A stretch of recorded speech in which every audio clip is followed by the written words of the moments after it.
an aqua frolic that only a seal can enjoy, and enjoy is the word. They're really having fun, because if there's anything a seal likes besides going fishing, it's a chance to show off. Just give them an audience, a chance to perform, and some applause, and no hurdle is too high to stop them. Nobody ever trained a porpoise, but judging by their ability to stand on their tails, they have possibilities.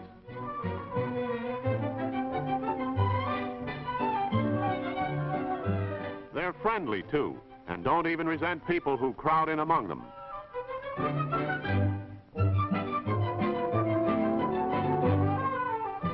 It's plain to see why saltwater fishermen hate to see porpoises appear.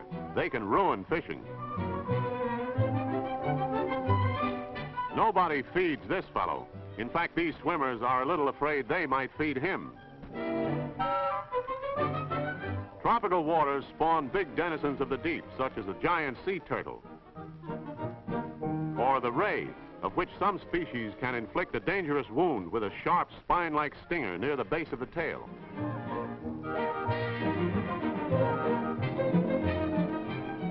Here's something even fish can't do. A basketball game underwater, and it's a breathlessly exciting game, especially in a struggle for the ball, because the player who runs out of breath runs out of luck.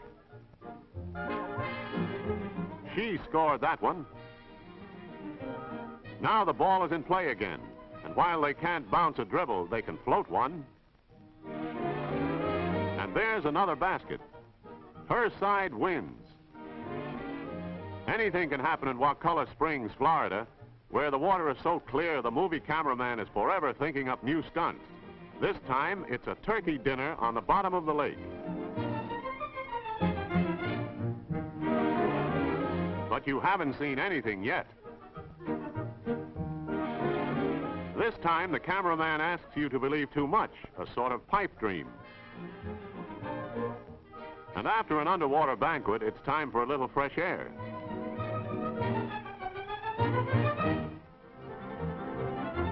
More aqua frolics, and the more the merrier with a fast motorboat, but it's well to know how to swim. Water skis offer a fine means of frolic for the expert, with real speed essential to keep those skimmers on top of the water. Imagine doing this even on snow skis.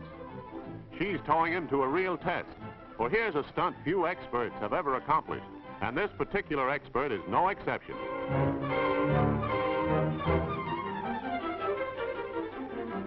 But one man's defeat is another man's victory. Watch him. Just to prove it wasn't an accident, he makes it look just like another aqua frolic. The cameraman gets an unusual shot, and here's the result. Just to show what a breaking wave can do to a small boat, over it goes. But here's a boat that can take it, if they can just get past the breakers. This time they fail to make it, and the big surf boat is turned around and driven back to the beach again.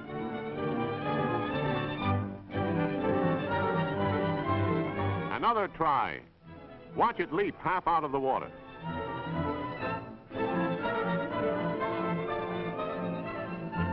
They are winning this time, and now in green water they're safe. That's the trick. Just get through the breakers, and there's nothing to it. Aqua frolics in the rapid river in Maine attract the daredevils. It's a thrilling test of skill in fast water, and it's a master of the sport who gets through some of the rapids without disaster.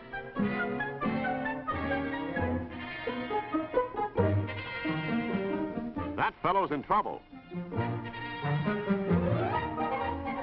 There he goes.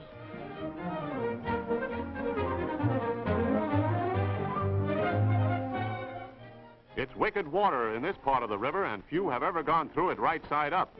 The river always seems to win this game.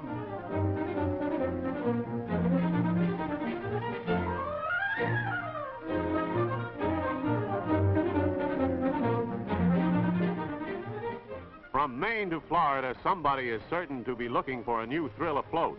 And the battle of the toboggans behind a speeding motorboat is a novel variation of aquaplaning. The idea is to upset the other crowd. They almost succeed. There they go, and that's what's known as the Battle of the Toboggans.